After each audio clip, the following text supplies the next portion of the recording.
You guys, hi there, it's Celine. It's Wednesday, and I found me, yes, a green looking deathcap mushroom. So an Amanita phalloides. I actually saw somebody else on YouTube who's a mushroom expert handling these. Up until this point, I was poking at it with my little stick here or handling it with a handkerchief, like so. So I'm just, going on record here to show you how gorgeous this thing is. It's like so fine on the inside, beautifully, built with all the little foldy, layery bits. So the reason I brought this guy home is I've got some practice collecting, gathering, collecting, harvesting, whatever you want to call that activity, Amanita muscaria and pantherina. What I do with those, or have done with those, because it actually does keep really well, so I don't have to do this every year, is I dry them, and then some parts of them, because this is a huge one, so it's going to be like, these are my glasses, so you can tell what size it is. Once they're properly really dry, something I've, done in the corner of my fireplace for, I don't know, it takes at least 5 or 6 hours, depending on how fresh it was when you started also. I stick them in little bottles, glass bottles, with a mixture of beeswax and cocoa butter in with that, so the mushroom fragments are really completely submerged and also air locked, so there's no oxygen getting to them. And then in that way I can actually carry those around with me if I want to. Recently I haven't done that much, but I did used to carry the both of those types around with me quite a bit, because they have a really nice vibrational property, or how should I put it, just a very nice vibration to them, also when they're dried. So there's a big difference between, there's actually a third, the Amanita citrina, that I believe dried. Have I made a flask out of those? This year, the Amanita or other mushroom harvest has been teeny tiny compared to last year. I harvest boletes, so penny buns and porcini and that kind of thing every year, and I've just managed just about to get me about enough of that stuff to last me a couple of meals, so whereas last year I had mountains of the stuff. And I will show you my outside yard, for a change, just to have a look at things. I can also maybe potentially, hi there, go like this, so you can actually see me talk to you. This year, very few mushrooms. I believe it has everything to do with the moon cycle and there being very early and very late full moons. So that has, because of at least the boletes, the porcinis on the one hand and the amanitas on the other, seem to react really strongly to the full moon. The period after is when you get the most fruiting of the mushrooms, is my experience so far, okay? It doesn't mean that you don't get any, but there have been large empty periods in areas where there are normally like dozens of those, all over October, November, and so far just a few here and there, and with a couple of exceptions also. So this one in my book would be really late also, this Phalloides one. This is, so I have two distinct practices about how I deal with mushrooms, okay? Other than getting from the shop, and there's that. That's a different story altogether.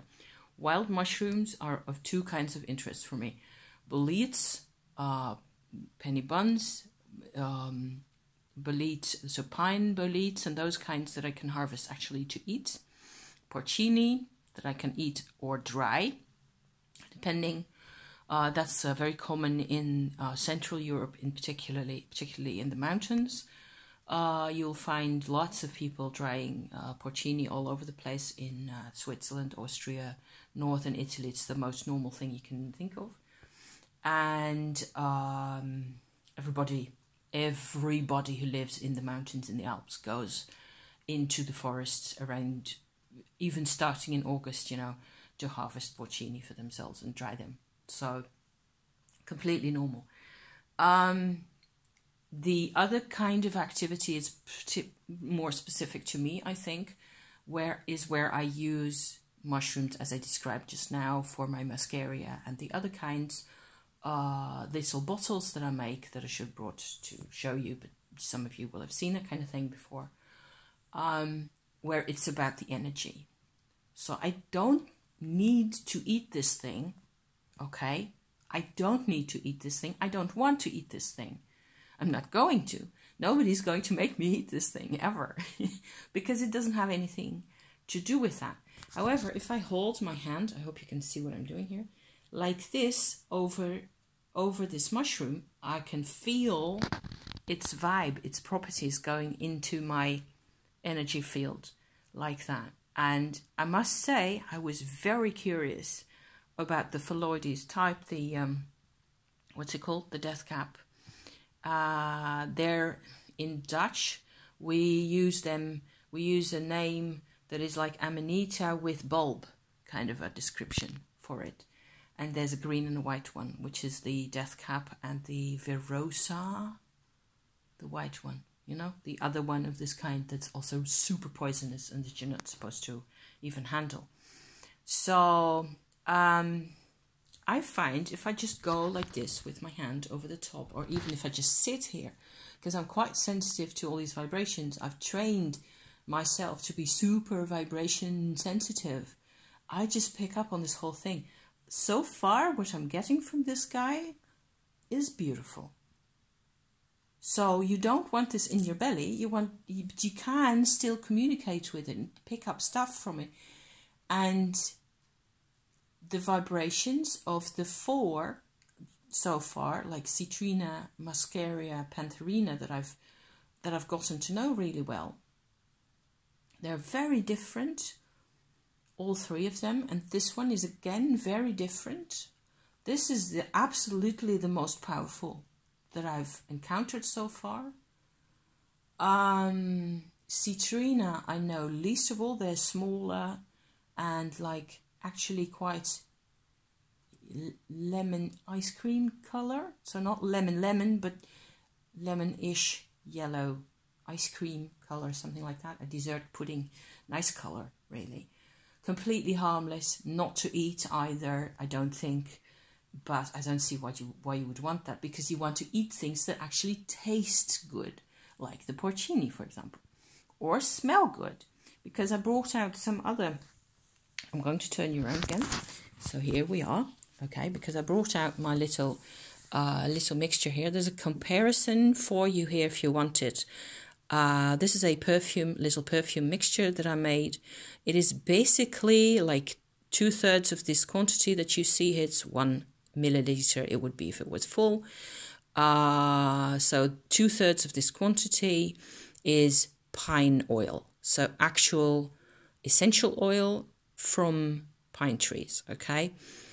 That stuff is also extremely powerful, and you, for example, no matter how glorious it smells and how there can be moments in your life where you want nothing more than this balsamy, resiny fragrance, this does not do well on human skin. The pine oil, that is, okay? So it's similar to trying to do it's about doing the wrong thing with things. So this, as a perfume, I mixed in some patchouli, some aniseed, some clove oil, and some of this stuff here, which is a recent acquisition, porcini choco, so chocolatey porcini. It's like completely solidified. It looks like plum pudding in there. I can't really show it to you. I think I can try to open the bottle. with one hand, and you can get maybe some kind of an impression. Not even. Never mind. I would have to try and pry it open. Yes, and here it is. So this is the inside drip dropper, you know. That doesn't work, of course, for this type of a absolute substance, because you can see it's just like treacle or some kind of a syrupy substance. Immensely strong, super powerful, also quite expensive, I seem to recall. So I put a little tiny bit, I scraped it out with a toothpick, and it went in the bottom. As if you look closely, you can see that there's some dark gloop in the bottom of this thing, but it's just gotten diluted partly. And so what with the patchouli, which is also quite dark and brown, and the clove, which is slightly lighter but also quite brown, that went in there into my pine oil and got diluted properly. So this is my sort of a wintry celebration kind of a fragrance for now, that I cannot put on my skin because of the pine base, remember?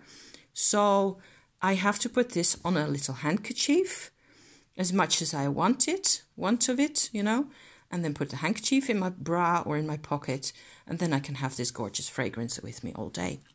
So it's the same. Everything in nature has its rules. And so I don't see why you shouldn't, you know, try to commune with this.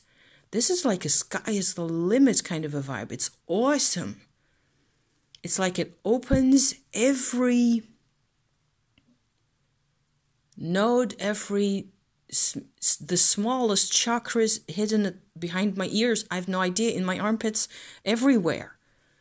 Everything goes wide open. It's very special. So I'm glad I brought this one. I'm going to slice them up now and put him out to dry for now, probably just in the open air in my room here. And then I will probably start a fire later tonight to have him sit by the fireplace and dry as quickly as possible, because of course you want him to keep properly. So if I have any more intel about this gloriously dangerous creature here, I will come out and share that with you. This underneath here, if you're wondering, by the way, is just my cap that goes on my head if my skull is cold, so which tends to happen occasionally. So, but I used it as a base for my photographs and my little movie here. So thank you for watching, and see you soon. Okay, I'm so glad I'm actually making other content that's not about Tumo and things for once, even though it's about vibrations. So thank you for watching, you guys. See you next time. Bye bye.